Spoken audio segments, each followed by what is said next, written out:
Yes, well, hello there.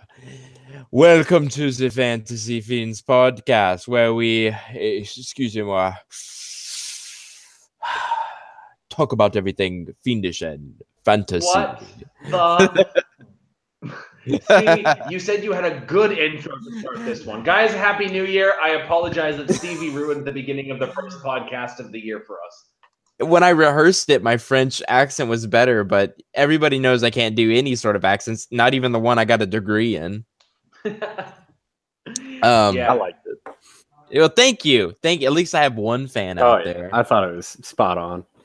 Yeah, spot on. Besides you, the only fan I got was someone who emailed me telling me I was adorable, and that was it. And I was like, okay, thank you very much.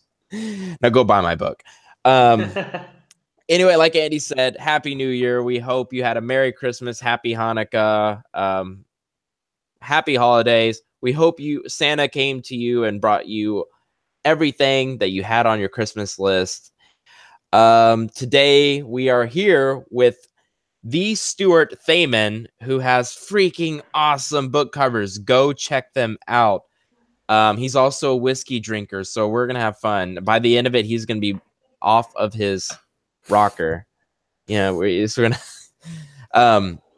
so we have a big show in store for you today. We're gonna be talking about whiskey and probably a little bit more whiskey. I like what's prepared. What's on Stevie's mind? The New Year's celebrations have sort of continued for another week. I haven't had a drink in so long. I think that's why him drinking whiskey just really got my mouth watering. It's not to get drunk either. I just like the taste of it. It is. Yeah. It's good sipping drink. Yeah, I like to sip on it. And I see you also had the whiskey rocks too, right? The whiskey cubes. Got the little stones in there. And if it makes it cooler, the glass does have my initial on it somewhere. And Nightmare Before Christmas glass. Oh, that's awesome. At all, but yeah, I got my little whiskey stones and got the rest of the bottle here just in case. Yep. You got to finish it by the end of the podcast. That's God. That could be rough. Yeah, we should make that the rule of the podcast. If you're gonna drink on the show, you have to finish whatever it is, or else you're man. Off. I mean, I'm not one to back down from a challenge, but speaking of French, that is actually a sign of good luck. Whoever finishes the bottle, it's good luck. I learned that there whenever I got really turned. So yeah, it's not a good. The luckiest. Yeah, I was lucky. And I was lucky that next morning. Well, yeah. And when Stevie says turnt, what he really means is drunk. Of course, he doesn't know the intelligent, normal word for it, so he relies on the 2016 word. Ooh, I'm Andy. Ooh, I'm so inebriated. Oh, that's good. That's good. I feel like I need a top hat and like a suit and everything. A good cane. Look like so I have very good news. I told Andy, and I actually was able to hold off telling him, or I told him I had news, and I was able to hold off telling him the news. I am a full-time author now. Woohoo! Yes. Oh, nice. Yes, I'm a full-time. I mean, I also don't have a lot of bills or anything like a lot of adults out there. So it's not that great, but I'm partnering with my dad, and he's gonna invest in me to write these books and take half of the royalties. We've run through it all. He's also an accountant, so he's gonna do all the taxes and stuff like that. And hopefully one day, maybe turn it into a publishing house. You never know. Yeah, so today was the first. I'm super excited. Today was the first day I've ever been able to hit 5,000 words. Nice. Hey, that's awesome. Congratulations. Thank you. It's been wonderful. I love it. I love being, and I didn't know I was able to write 5,000 words. So I'm really, really happy about that. Even got to go see my grandma because I work from home now. Yeah, so there you go. It was nice. Yeah. So did any of you get anything for Christmas? Got some whiskey. Yeah, I got. Did you really? Oh, yeah, there you go. Eddie, I know you got a You're an pen. easy man to shop for. Yeah, I got this awesome pen. Let me see if I can show it to you guys. All right, so a lot of my best ideas come to me at night, and I have to wake up and turn on my computer to write them down, or go to the bathroom and turn on the light so I don't wake up my wife. But she got me this pen. Now it looks like an ordinary pen, but then you click it, and boom! Look at that LED light. Whoa, it looks like a wand. I know, my Harry Potter thing. Yeah. So I can just write these things down in the night and not lose ideas, not lose sleep, not wake up my wife. It's just like the perfect Christmas gift. That's awesome. That's useful. Both of y'all's gifts make mine look like a child's gift. I got Pokemon Sun Ultra. There you go.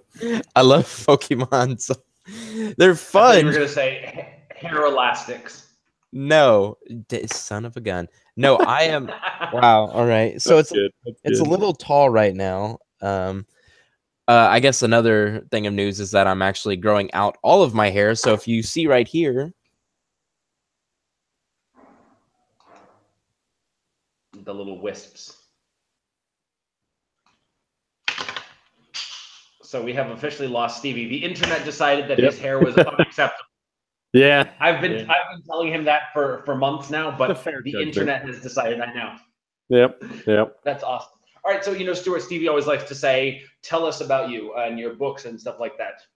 Yeah, for sure. So I've been writing since I think 2000, either 11 or 12. It's kind of hard to piece it all together, but started writing right after college because I was fun employed, as it's known, and sort of doing absolutely nothing. I have 2 college degrees and kind of made me unqualified for everything because nobody wants German-speaking poli-sci majors. So that was kind of weird. Started writing for National Novel Writing Month for NaNoWriMo. I'm sure you guys are familiar with, and had a really good time with it. And actually ended up shopping out the manuscript a little bit and got an offer. It was a terrible offer. I shouldn't have accepted it, but I did. I didn't know any better. I was like 21, so started there, and then immediately started writing fantasy. My first one was kind of like sci-fi thriller. I don't know, it's terrible, but started writing fantasy after that, and my first one actually turned out not to suck. And after that, it was kind of like, well, let's sort of give this thing a try. Finish that series, and haven't really looked back. So I've been about 5 or 6 years now, and I got a light currently going out above me. That's got to look weird. But yeah, it's been a fun journey. I really like doing book signings, traveling to pretty much all around the country, doing conventions and Comic-Cons, stuff like that. That's probably the part that got me into it the most. I just like to travel and go hang out with all my nerd friends. Yeah, it's cool. The conventions are my favorite part too, and getting to write my horrible handwriting inside. Oh, mine's terrible. My signature is just god awful. Nobody has a clue what it says. That's rough. Yeah, I sent a book to a fan, and she's like, "All right, Dr. Andy," because there was no way she could read my writing, and I was totally cool with that because I can tell my parents, "Ha, my bad handwriting is still making me money." Yep. Mine's just the worst. And I kind of stopped personalizing a lot of books unless people specifically ask for it, because so many people would they'd look at the little note I wrote and they'd be like, so what does this say? And it's like, well, guess we'll stop that. That's cool. Stevie, are you back with us? Oh, yeah, actually, I just got it set up on my computer too. All right, I'm getting off my phone. 1 second. Okay, so Stevie's gone again. So we're going to be talking about the Goblin Wars, I assume, Stuart. Yeah, sure. Yep. All right, so tell us a little bit about the Goblin Wars. Yeah, so that's my first fantasy series. I've actually got 3 series out now. So I've got the Goblin Wars, like I said, was my first one. And then the Umbral Blade series, and book 1 of that just came out in April. And then I've got the Chronicles of Estria, which is a novelization of a fantasy miniatures gaming world, which is pretty cool. And that one just came out, I believe, in either September, somewhere around there. But the Goblin Wars, like I said, that's what got me into fantasy. It was a lot of fun to write, and my entire writing behind it actually came at the time I was working just very temporarily as a translator and host at a German restaurant. And one of the dishes that they served is gravlax, which is like salmon on crackers with like spices and stuff like that. And I saw it on the menu and I'd never seen the food item before. And I said, that sounds like a cool goblin name. And I started writing it on the back of a receipt, writing the outline for pretty much the entire series. And I wanted to tell a more or less standard heroic epic fantasy series from the perspective of a goblin. And that would be way different than anything anybody's read before. And I wanted to answer the one primary question of, why do the goblins always suck? And in my world, they suck on purpose. They're terrible fighters. They're just mass-produced fodder on purpose with the specific design. So when they finally do invade the human kingdom, no one takes them seriously. And then they can put their master plan into work. And that ended up becoming the Goblin Wars. We've got all 3 books out now, and there's one sort of prequel side character novella that's electronic only. That is an awesome premise. It's pretty unique. Faking out the humans. Yeah. I love it. Yeah, I love and the all my goblins backstory. are a hive mind, so they're all controlled by one goblin queen, like she's the queen bee kind of thing, and she directly controls them all as this master puppeteer, I guess you could call her, and orchestrates the whole thing with just this hyper intelligence. And definitely the wide sweeping machinations of the goblin race are sort of the prominent theme throughout the entire series. That sounds like the kind of thing I'd expect from like Terry Pratchett or something, just so out of left field. Yeah, that's what I was going for. Yeah, really, I feel like I've read all the fantasy tropes, and I've read so much fantasy. I know you guys have as well. I feel like I've read absolutely everything. If there's a character and he's got a characteristic, I've read it before. And I wanted to make something I had never seen. And I love goblins. I just think they're cool. And in my world, the humans are actually the minority. There's only one human city. They've got a legend of where they came from, but they haven't seen any other humans outside their settlement in hundreds of years. And they're beset by monsters all around. So they're sort of the invading force that comes into the goblin territory and is trying to set up their outpost. And it's all mostly from that perspective of the goblins basically figuring out their best strategy to kick them out and evict them. That's pretty cool. You know, that it actually sort of ties into the topic for the day. Today's topic is about the morality system common among D&D and Pathfinder and tabletop games. You know, your typical hero in that setting would probably be some sort of good. Are the goblins evil or neutral or good? Like, what's their morality system? Yeah, so they don't have much of a morality being a hive mind, but they are given. So in my world, the queen can control each goblin individually, but she has a limited strength when doing that. And so she gives them society and the illusions of free will and sort of all the trappings of civilization, society, language, economy, all that kind of thing, and lets them go about their lives and then just steers them when they need to be steered or directly takes control of them when that needs to be done as well. So the individual goblins don't have that much morality on their side. But what I really liked playing with in the novel is sort of the morality of the reader as they try to figure out who they're rooting for. And so one of the main characters that it follows is a human from the city who's trying to find the lost king, and sort of a very tropey character. He's a forsaken paladin kicked out by the city, more or less. And he's on just sort of this personal quest to more or less take vengeance on his god who forsook him, I guess, and then try to find his king at the same time and stay alive. And he just really doesn't give a shit how many things or people or goblins or anything that he slaughters along the way. And since he's the human character, a lot of people naturally gravitate toward him. And he's a cool character. He's an interesting guy. And so what I really like is a lot of readers tell me at the end of the series, they're like, I don't know what I should feel at this point because my favorite characters are dead.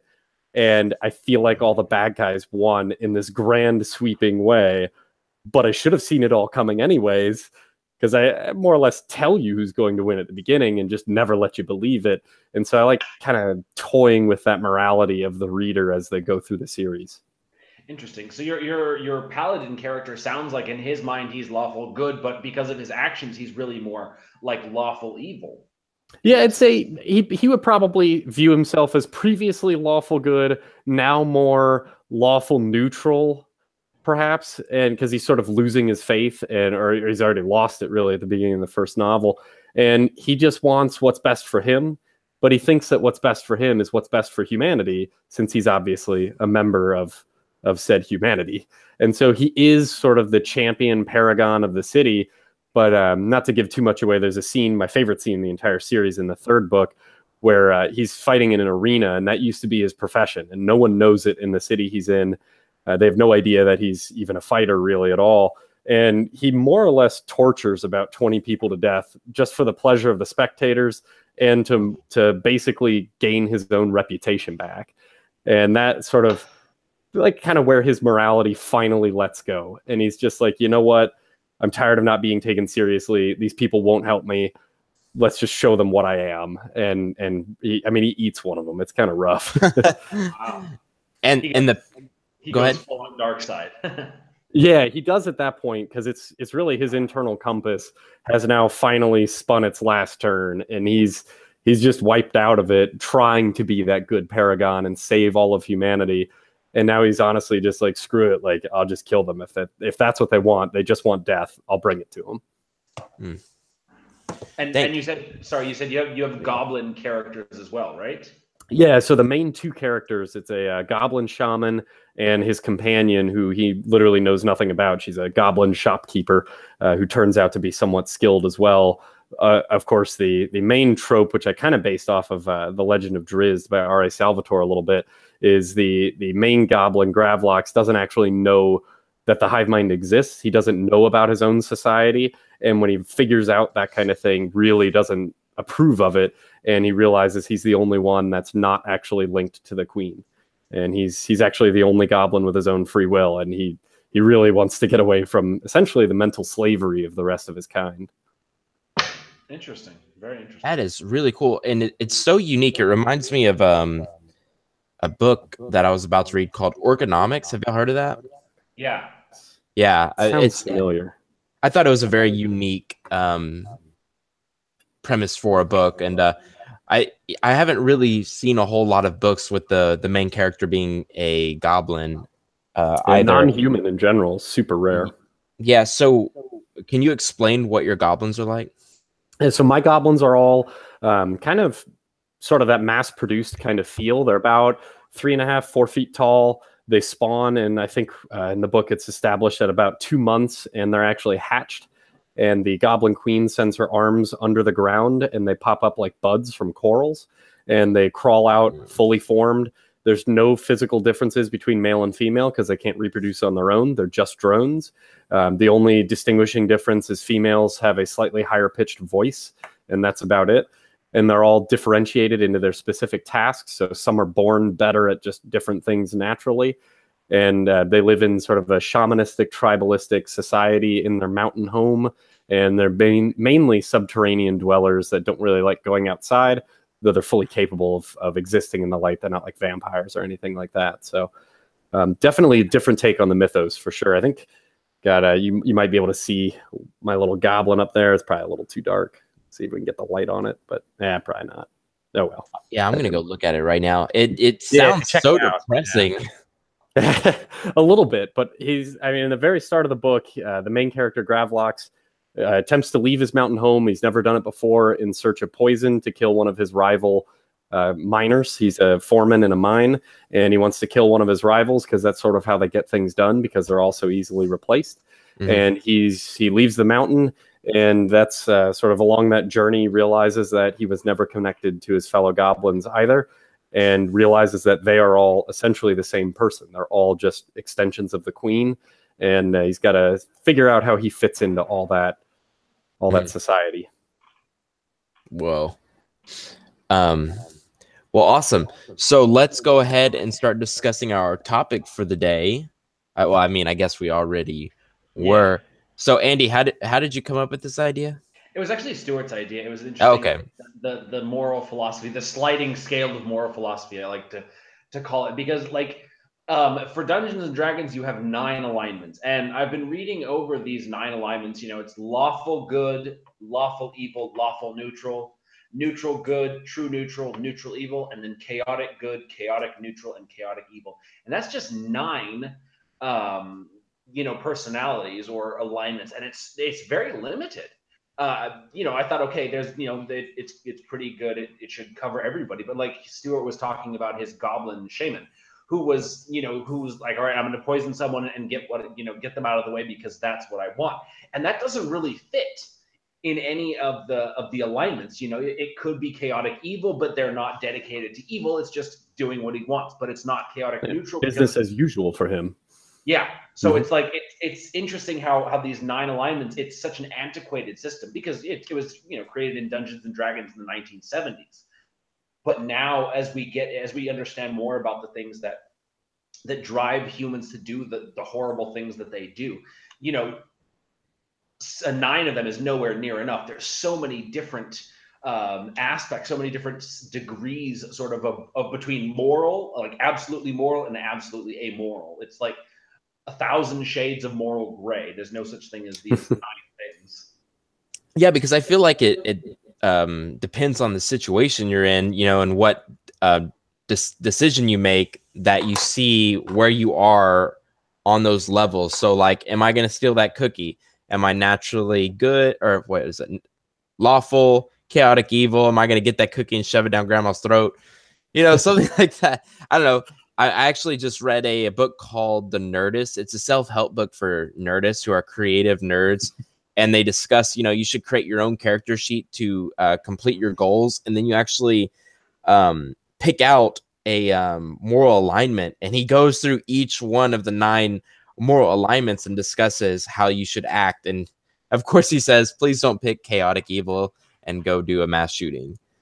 So it's good advice. Yeah, good advice, right? So we've actually talked about moral alignment before on the show. And I think we've actually discussed how we can put it into our writing. And from what I remember, we talked about villains and how you don't want to make them fully evil. You actually want to give them other traits, other aligned traits. Like, you know, they're not 100% evil. Right, Andy? Yeah, but then, like, for example, there's these different descriptors of the things. So, for example, lawful good is a crusader or your typical paladin. You know, everything is about dedication to good, you know, truth, punishment of the guilty. Never stray from the path. Exactly. Then you've got neutral good, who does the best they can do. You know, he's a benefactor. He helps others. You know, they're doing what they can, but it's not about sticking to a certain credo. It's just trying your best. Then there's chaotic good, which is the rebel, which is a very common character in just about every Robin Hood dystopian. Yeah, or dystopian fiction. You know, where the character sees that there is a limitations or a system, and they're like, no, you know, freedom. That's what it's all about. Then there's lawful neutral, which is a judge. It is absolutely impartial, which is almost impossible in real life. But a lawful neutral person says, okay, your actions did this, they caused this, we've got to weigh it. It's sort of realism, or not realism. There's a word for the kind of people who say, you know, yeah, I would kill 5 people if it saved 1 person. I would kill 10 people if it saved 1 person. You know, like apathetic. No. I can't remember the word, but it is that sort of person who weighs up the value of a human life and says, yes, 10 lives are worth more than 1 life. Like what class would play a lawful neutral? Like, you could go ahead. No, I don't know. I was guessing cleric, but they actually choose a god that they follow. There are gods of law and order. You know, there's I don't know exactly the gods because there's so many of them, but they're basically, it's all about following the laws of the realm. So literally any character could be lawful neutral. All that matters is that they are dedicated to sticking to the rules no matter what.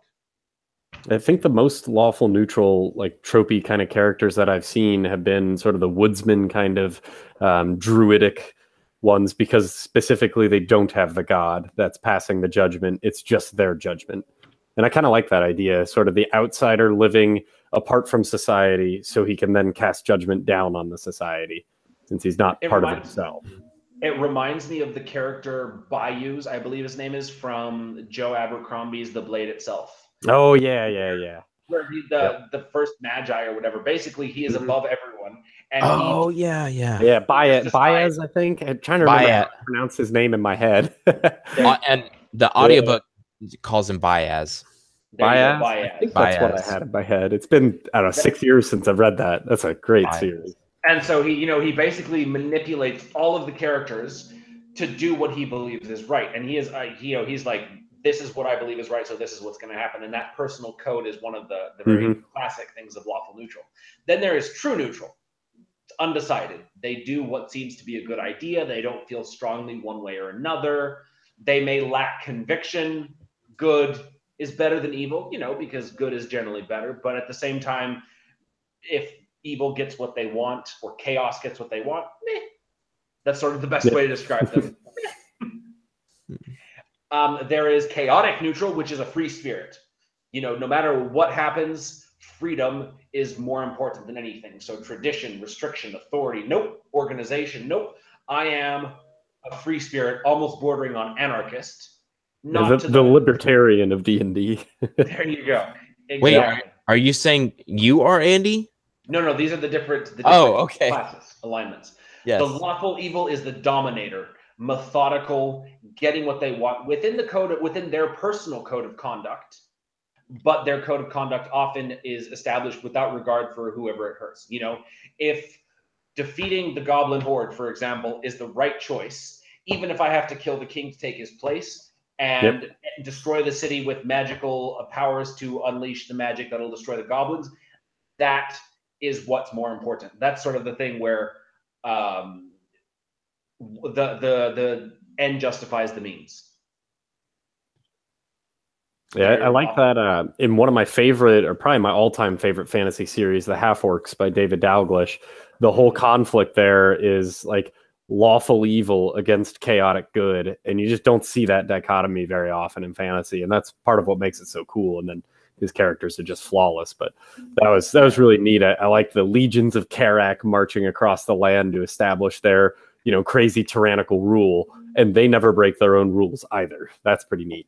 I like that a lot. That was a really well done series. Yeah, very well done. Yep. So I have a question for you guys. In everyday life, on average, what alignment do you see yourself as? It's a good question. I think I'm neutral good. Neutral good. Neutral. Man, I'm doing what is good without bias for or against order. Doing the best I can do. Man, that's tough. I may be chaotic good. Which now after I want to call it a spiel, your spiel, which has actually made me a better D&D player now, because I never really looked into the alignments that much. I just played the character I wanted to freaking play. Side note, my characters for some reason come out very sexual. Anyway, I would say a mixture of neutral good, chaotic good. I am known for making big changes in my life very quickly, and sometimes it hurts other people, but it's just something that has to be done. Now I sound like a jerk. I don't even know how to explain it, but if I know something, like yesterday, I became a full-time author yesterday. It was almost at the expense of my dad thinking I didn't want to work with him anymore. In fact, it wasn't that way, but I made a huge change overnight. Andy, would you say that would be a chaotic good? The chaos being that rapid change? Yeah, or chaotic neutral even. Chaotic neutral, okay. But I do believe in law, though. That's the thing. I believe in law. In fact, I trust law. So it could simply be true neutral, and just sort of going where you think it'll take you best.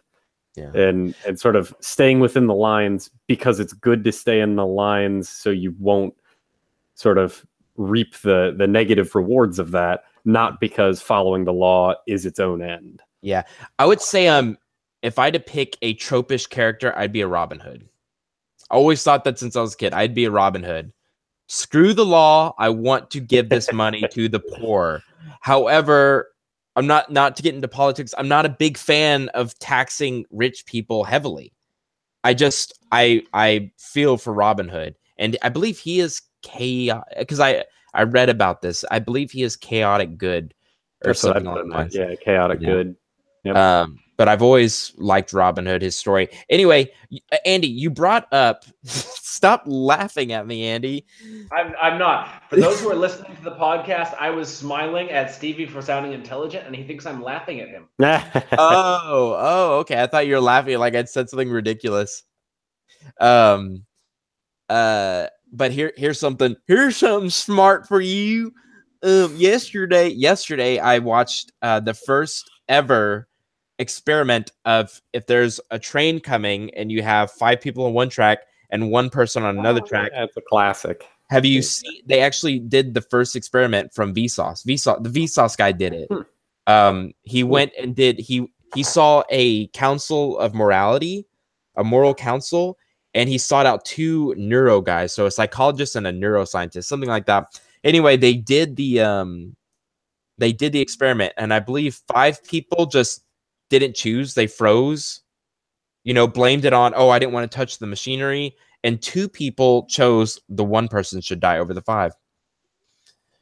Yeah, that's actually one thing that I have heard is that a lot of people will just freeze. They won't make the choice. That'll be the standard. Yeah, that's actually how I start my philosophy class. That's our first sort of thought experiment to get people going, get them in the right mindset. The train. See, I didn't think that. I honestly thought everybody would choose the one guy because I know down deep, I don't know if this is the morally correct decision, but I would easily choose the one guy over the 5. But then you have to think, what if those other 5, what if consisted of a rapist or a murderer? I started thinking about that. It really makes you think, but I still think I'd pull the switch to make it go and kill that one other guy. There's a really good corollary to that actually there's a Harvard professor. I'm trying to think of his name off the top of my head now, and there's no way I can, but he opens up and he runs a philosophy class there, and he opens it up with a standard train, and he gets about 99% of the people in this huge lecture hall. They all agree, switch the track, kill the one guy, save the 5. And he does the exact same scenario, just another way around. And it's, you're a doctor, you've got 5 patients that all need different body organs to survive, kidney, lung, heart, whatever. And they're all going to die, in the next week if they don't get it. Guy comes in, universal donor, completely healthy, right age, right gender, whatever it is. He fits. If you just cut that guy's head off, you can put all 5 organs in the 5 other people. And every single person says, no, let the 5 die. And what he basically boils it down to, which I think is right, is the moral culpability. If you're just pulling a switch on a track, then you're not really feeling that morally culpable because it's a machine that did it. But if you're the doctor that's going to execute a guy to harvest his organs against his will and save 5 other people, even though you're saving 5 others, being hands-on, nobody's willing to do it. But that's a crazy thing to consider. There's also sort of the inevitability in the train scenario. Exactly. Somebody's going to die. Yeah, so you have to choose. Okay, what do I think is more important? There's another variable, and that is the doctor scenario. There is a chance that 5 people could die, or there's a chance that you would kill one person, but it's not this inevitability. Yeah, not quite as black and white. Yeah. Yeah. He turns... Even then, it's so not black and white, because all you have to do is say that one person is your best friend, that one person is your mom. Those 5 people, one of them is a rapist. One of them is a toddler. It changes with just one tiny variable. So it's like everyone thinks about it predicated on 6 total strangers. You could save 5 or save 1 stranger. Obviously, you go for the 5 strangers because there is sort of that value of life. This unknown, unquantifiable. You just blew my mind with the baby thing, actually. But then, what if that one is a baby? I don't think I could do it. The one is a baby versus the 5 are in their 80s and 90s. What if the 5 are your parents and the 1 is your wife, or God, the more you fuck with it, the harder it gets. And that is, unfortunately, that's what philosophy is all about, is just fucking with your brain. I was gonna scramble it up. I was gonna say, Stuart, I was last year when I was still in college, I met a philosophy professor, and he was so cool. Like, I just wanted to pick his brain until I realized it's impossible to pick the brain of a philosophy professor. Yeah, very hard to do because you just end up confused. Probably disappointed. Exactly. I was both of those things. I went to his office. I was so excited. All these questions, like, dude, he's gonna think I'm so deep. He's gonna think I'm a pothead. We're gonna have all these. I left with a pile of philosophy books, feeling more confused than when I went there. And I didn't realize that philosophy people, they have formulas in place for big questions. A lot of times. It's a whole new world, and it's a good song. It's a whole new world. Let me ask you this: do they actually come to a decision? Like, do many of them take a certain position, or do they say this has merit and this has merit? Because every time I've talked to someone about philosophy, they're always like, okay, so there's this argument and then there's this argument. Both of them are good, but what do you think? Does anyone actually take a stand and say, yes, on this one, or no? A lot of philosophy, and I think a lot of it depends on which side of the philosophy world you're in. And so, like, I teach philosophy, and I think a lot of the other teachers of philosophy are definitely in that first camp of arguments A, B, C, and D all have merit. This one doesn't make any sense, so we don't like it, but we're never going to pick between A, B, C, and D. But a lot of people sort of on the other side, because my specialty and what I teach is specifically political philosophy and classical political philosophy. And that one, it gets a little more cut and dry, especially with classical, because we actually have history on top of it where we can actually go in and say, okay, this one actually did kind of pan out. Like somebody tried X and it worked a little bit, or worked better than, you know, the alternative that was proposed at the time. And so I think the teachers a lot of times, and guys like me will tell you, both sides are fine. Both sides have a lot of respect and weight and actual influence. But if you get somebody that's practicing like in economics and they're studying economic philosophy, they're probably going to fit one camp really hard. Or if they're practicing that political philosophy, they'll fit into that one side pretty well. But every good philosopher should at least be able to admit when the other side that might be opposed to whatever they are actually does have legitimate good points, because there are good things in literally anything. I guess the economics has a lot more of a, you know, a very clear ABC, you know, do this, then this happens. Whereas it's a lot of cause and effect kind of philosophies that are, you know, one page or less. Yeah, moral philosophy is like, okay, is it okay to kill people? Yes, but no, but yes, but no, yes, but no, but no. You know, like it just keeps getting more and more it'll complicated. never end. Yeah. Exactly. Yeah. And I guess that's cool that, you know, as humans, we are able to search for these deeper meanings and to continue to probe. And then at the same time, it's just exhausting because there's so many different... But it's so much fun. That's what I love about it. I can read philosophy all day. I often do. And I just love sitting there thinking about all these things and trying to think, all right, this, you know, I'm reading Montesquieu. This dude's about 1,000 times smarter than I'll ever be. And he came up with this. And he didn't really take me there all the way. He's assuming I know things. And I have to fill in the gaps and try to get to where he's thinking to try to get to that level. And it's like just a big fun puzzle for me. I love that stuff. Yeah.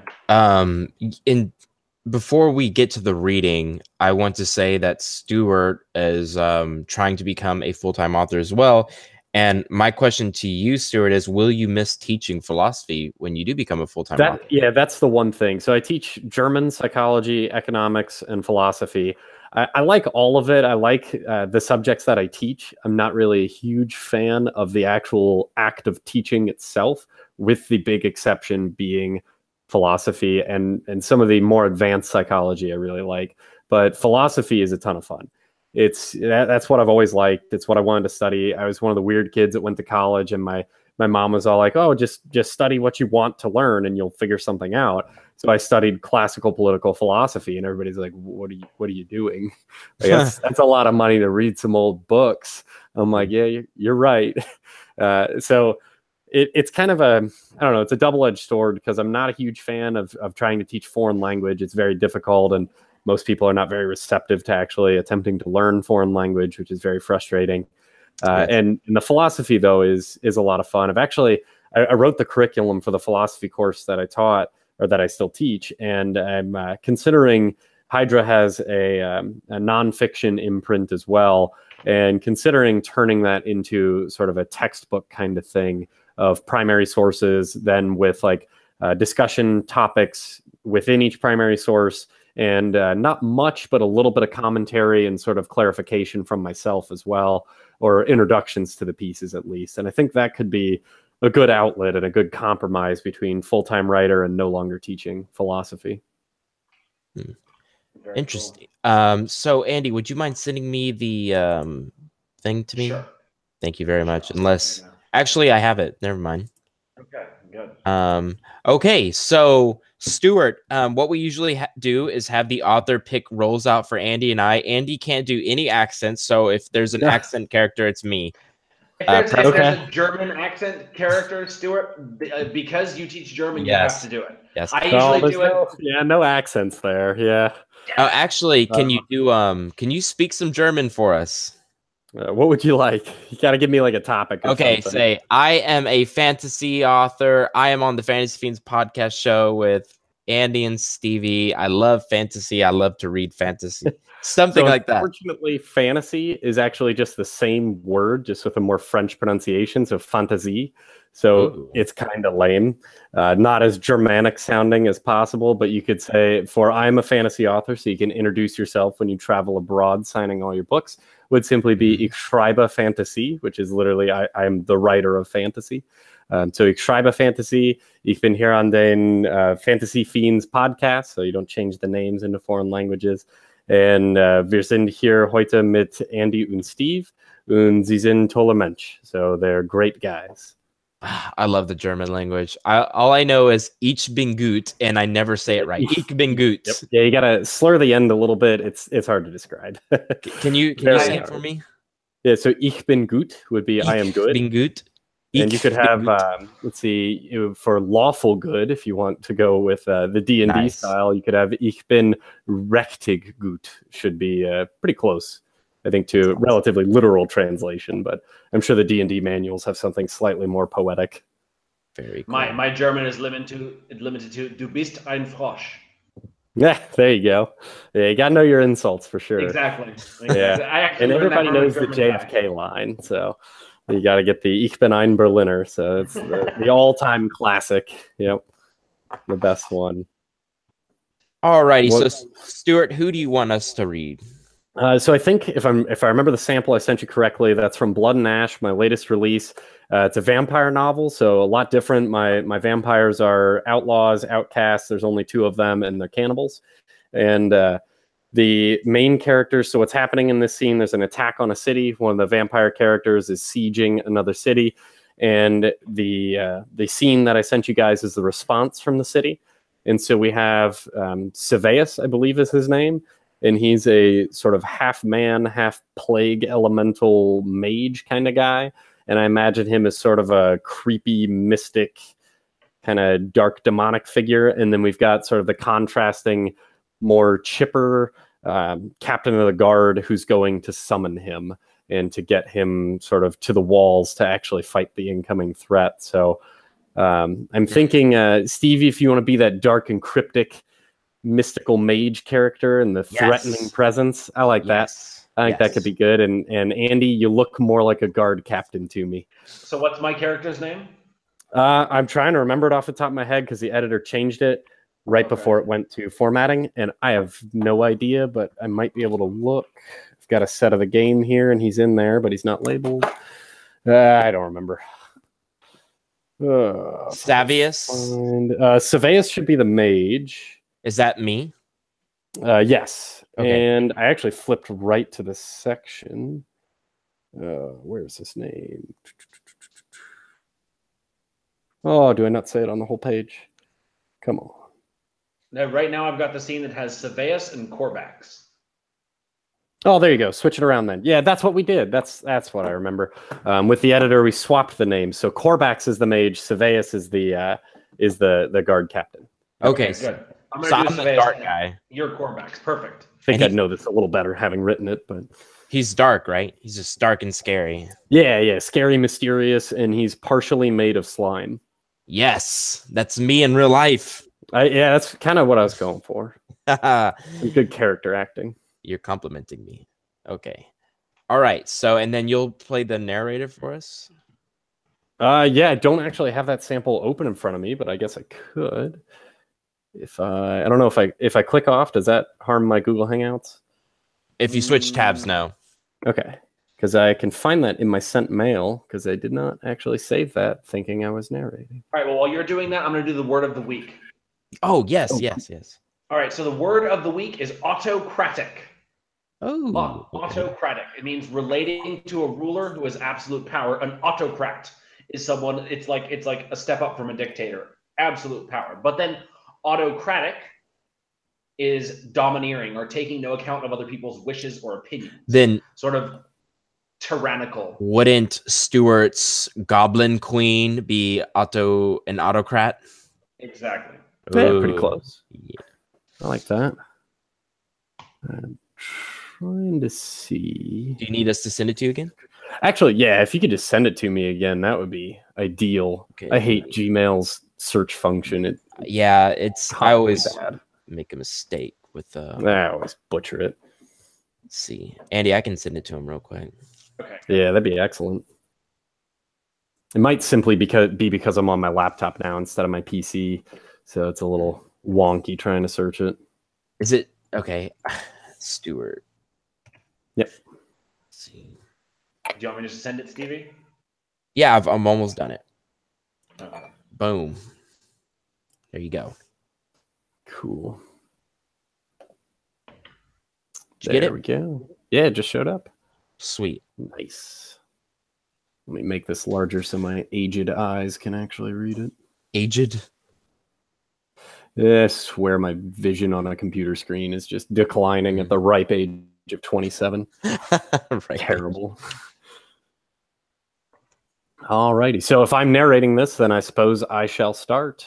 Yes. You got it. Alrighty. If we are ready, then let's dive in. Let's go. It didn't take long for Seveus to find a wooden door he assumed marked the lair of Corvax. The ancient mage, if he was even human, had been directing the work of the Guildhall of the Pestilent since long before even Lord Elidor had been born. As the legends went, Corvax was as eternal as the glowing Witherbite, though other theories claimed that the name was more of a title passed from one generation to the next than an actual person. Steadying his head against the waves of nausea coming from everywhere around him, Seveus pushed open the vine-covered door before him. He saw Corvax in the next chamber, apparently asleep in a glistening pool of dark sludge. All around him, men and women in earth-colored robes turned in unison to witness the unwelcomed intrusion. Seveus had seen Corvax a handful of times before when his father had met with the strange mage to discuss various things the leader could influence within Chancel. Living in the literal and metaphorical bowels of the city, Corvax's Order of the Pestilent had a strange arrangement with the city's political officers. Lord Elidor had negotiated a deal with the mages long ago where they still paid their royal taxes and were citizens of Chancel bound by law, and in return the mages were given unlimited access to Chancel's sewers, something no one else seemed to want. You disturb my meditations? Corvax said slowly, his deep voice resonating throughout the room.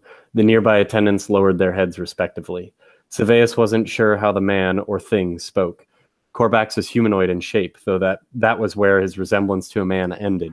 Instead of flesh and bone, Corvax was seemingly crafted from some sort of viscous liquid, which had been draped over a collection of tree branches. He had no eyes, no mouth, no ears, just sludge continually dripping from his thorny appendages. There's an army in Channer's Glen, Seveus said, mimicking the attendants with a bow of his head. Lord Elidor seeks your assistance. You must rally your order at once. Corvax turned his head, a terrifying ball of black ooze sitting atop his shoulders, to the side. If he was even capable of emotion, it was impossible to tell. I must? The strange mage replied. Seveus swallowed hard. He understood the situation he was in. If he angered the mage, he would be killed without hesitation. If he did not secure the mage's help, perhaps he would die anyway. There's no time, he added, trying to keep the fear from showing in his voice. Does Chancel not have an army? Corvax asked callously. Yes. Seveus said, struggling to find an honorific title to add to his answer. When he could not come up with one, he simply remained silent. And? Corvax prodded. The force against us is from Estria. Seveus went on. They have a young woman leading them, a summoner of sorts. He looked up from his bow, hoping to catch some glimpse of an expression from the mage, but he saw nothing. The Wraith? Corvax said. His voice moved like a tendril throughout the room, weaving its way between the humans as a whisper. I felt it moments ago. As both an officer of Chancel's military and a high-ranking political figure, Seveus had witnessed many horrors in his life. He had seen the corpses of murdered children, slaves captured and beaten after battles, and more than one person burned alive for the crime of vampirism. Nothing in his past had prepared him to witness the sight of Corvax unclothed as he rose from his meditation pool. The mage's body was made of congealed slime. Thick strands of rotting liquid fell off of him as he moved, dropping into the pool with little puffs of spores, filling the room with even more unbearable stench. His bones were small, made of plant matter, and they protruded all over his shifting body at awkward angles. The whole assembly reeked of pestilence. Take me to the Wraith, Corvax said with terrifying strength. Indeed. Seveus replied, happy to turn from such a wretched sight. He made for the door, only a few steps behind him. Summon the conclave. Corvax commanded his attendants. At once, the robed acolytes scattered throughout the many passages connecting to the central chamber. Even without looking at the horrific mage, Saveus knew Corvax was staring at him. He could feel the weight of the sludge visage boring on his back. Cautiously, Saveus turned back. One of the attendants held out a green cloak, the same one Saveus had seen the mage wearing before, but Corvax rejected it. You've seen much, the mage stated. I assure you, I do not understand what I've seen. Saveus replied honestly. He wasn't sure what secrets Corvax was trying to conceal. For a moment, the chamber went silent. I should kill you, Corvax said flatly. Please. Though I believe your life still has purpose, the mage continued abruptly. You shall be my ambassador to your father. Do you agree? Saveus didn't know how to respond. The thought of returning regularly to the Guildhall of the Pestilent filled his body with revulsion. On the other hand, the notion of refusing the mage's offer was unacceptable. I would be honored, Saveus said. Before Corvax began to speak again, the soldier set himself in motion back the way he had come, eager to be rid of the tunnels and their foul stench. Saveus and Corvax met Lord Elidor atop Chancel's western wall, some 20 feet above the streets. The fiery wraith was visible just beyond the troglodyte glen, freely crushing combatants with its huge fists. The army will be assembled in another couple hours, Elidor said to the new arrivals. Yes, Corvax muttered, though it was clear he wasn't speaking to any human. He leaned over the parapet, gazing at the wraith, and his ever-flowing body seemed to accelerate. Can you kill it? Elidor asked the mage, completely unfazed by the man's morbid appearance. Corvax turned again to the two humans on the wall. Send your soldiers back to their homes, he said forcefully. Tell everyone in Chancel to take shelter. Tell them to cover their faces. Tell them not to breathe. Elidor shrank back. What? He stammered, lifting his hands up defensively. What are you going to do? Elidor wasn't sure if Corvax's face was capable of smiling, but it certainly seemed like it did in that moment. Estria's pet is cute, the mage whispered. Down below the wall, a contingent of robed mages began filtering out of the city. They turned to face their leader, eagerly awaiting his command. Saveus coughed down a fresh wave of vomit when Corvax lifted his arms above his head. Begin the chant, the mage bellowed to his supplicants below. The noise that rose up in response to the command was unlike anything Saveus or his father had ever heard before. Insects began to buzz around the sludge being atop the wall, and small rodents scurried over the stones, appearing out of nowhere. We need to run, Elidor said. He could smell the plague rising from the ground like a heavy fog. The air stung his eyes and burned his lungs. The people, Saveus shouted. They must be warned. Elidor shook his head as he ran for the stairs, which would take him back toward his keep. They'll figure it out, he yelled through a stream of painful coughs. When Corvax was finally alone atop Chancel's wall, he threw himself fully into his summoning. Civilians would die, of that he had no doubt, but the collateral damage did not weigh much on his mind. He had been experimenting with a strange power source hidden far beneath the city for decades, and it was time to bring it to the surface. After several minutes of chanting, the rodents and insects were joined by other denizens of the sewers. Snakes, giant stinging creatures, and a host of unnamed reptiles slithered forth from the ground, all drawn to the call of the pestilent. The soil began to break apart near the acolytes, and hairy black legs the size of ship masts emerged from the crumbling earth. Corvax pointed to several places, and they all similarly erupted. Huge spiders covered in bristles with bulging red eyes pulled themselves up into the brilliant daylight. One by one, Corvax began to drain the energy of his servants. He drank every last drop of life he could without killing them, leaving a ring of unconscious followers below him. When the vital force congealed into a shifting orb of life balancing tenuously between his tree-like fingers, he shot it backward, deep into Chancel, where it exploded on the roof of the Guildhall in a shower of rotten disease. For the second time that day, the ground began to rumble, though this time the rumbling was not subtle, nor did it pass quickly. It built and built, becoming a violent earthquake. Several buildings near the Guildhall collapsed, and Corvax saw many large panes of stained glass on the nearby keep shatter. Come to me, Corvax whispered to the power he had harnessed beneath the streets. When he had discovered the beast, it had nearly consumed him, but a century later he had befriended it, and he knew the creature, the god, was eager for combat. Come, Vaktan, Corvax whispered again. At the mention of its name, the knowledge of which Corvax had spent several decades pursuing, the creature rose up from the ground, utterly destroying the guild hall in the process. As the creature ascended from the depths where it had lived for millennia, it expelled wave after wave of toxic spores into the air. Wherever the spore clouds touched organic matter, they took hold, sprouting into huge tendrils of witherbite. In the span of a few heartbeats, the city was covered with pulsating, reeking vines. Vaktan! Corvax shouted. Come! The creature continued to rise, growing far taller than the highest spires of chancel, taller than the walls, and taller than the fiery wraith beyond. Eventually, Vaktarn emerged. The monster was enormous, shattering even Corvax's lofty expectations. It shuddered, and an avalanche of dust and rot fell from its many heads. The abomination, not previously thought to exist, began advancing at once, crushing buildings and fleeing civilians beneath its 4 sludge-encased feet. As it breathed, clouds of poison gas emanated from each of its maws. Very nice. That was fun. That was cool. I like that. Yeah. Have you done something like that before? I did at a local writers group. They asked me to read a bunch of my stuff, and I ended up bringing in like a sci-fi action adventure short story. And it actually turned out that one of the guys who reads my audiobooks was actually in town at the time. So I brought him and made him do it. It was a live audiobook reading.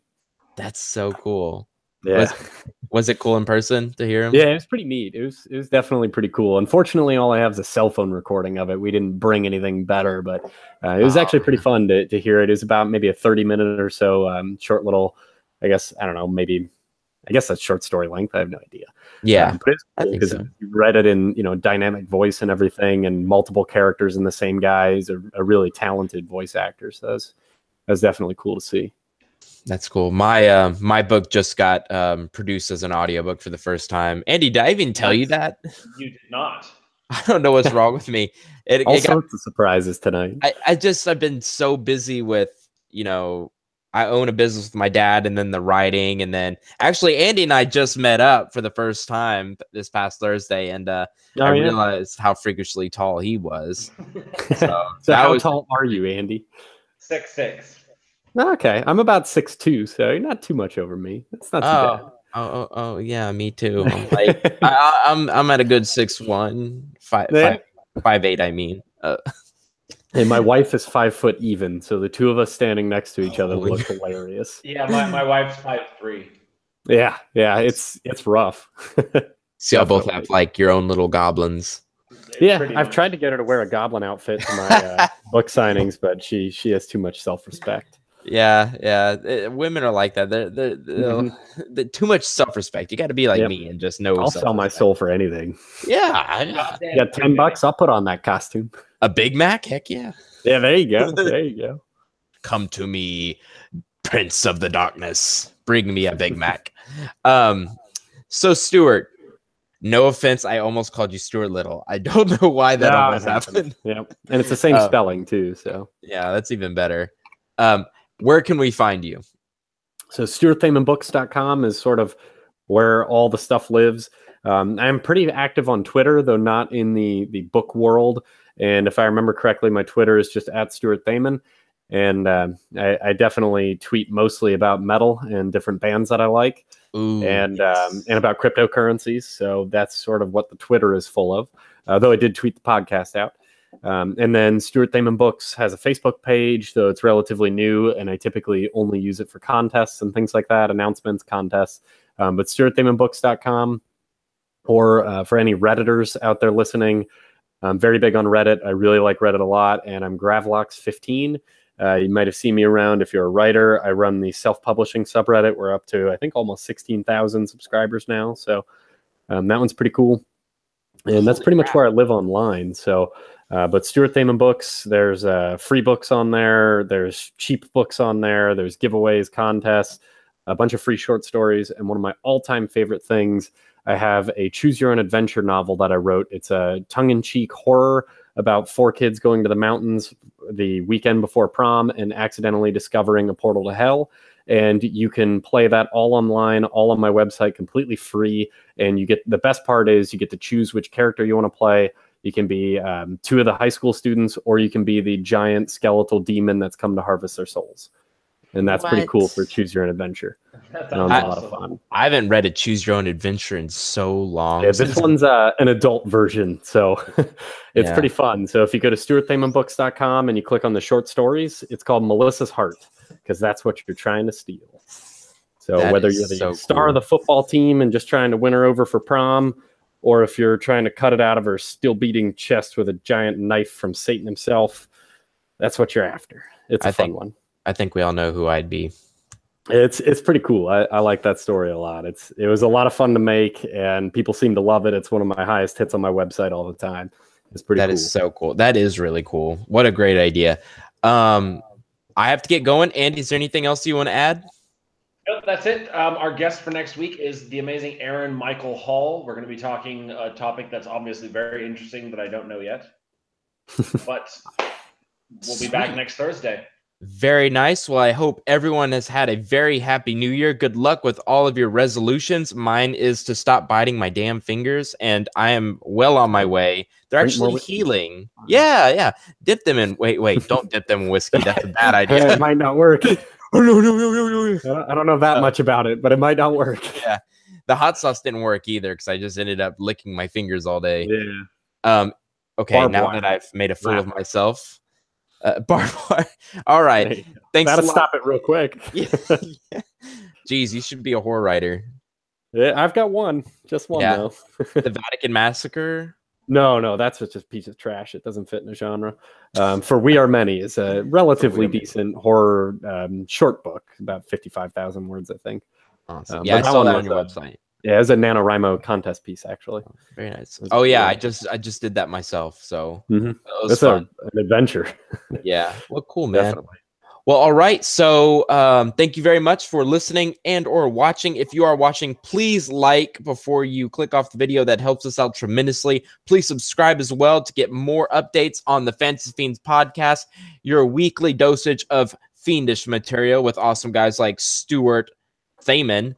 Again, go to stuartthamanbooks.com if you're interested in his books, which you should be because he's awesome.